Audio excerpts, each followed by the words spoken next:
அந்த கோழி கோழி இவ சண்ட கோழி கொஞ்சம் தடவு தடவு இவ சொந்த கோழி வந்ததா முதலில் முட்டை வந்ததா சொல்ல கொக்கர கொக்கோ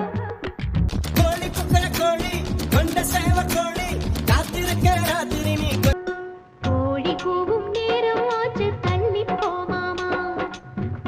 கொக்கர கோழி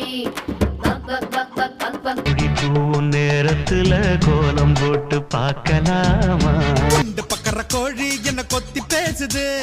ரெண்டு சக்கர லாரி கோழி ஒன்று கூவுது அது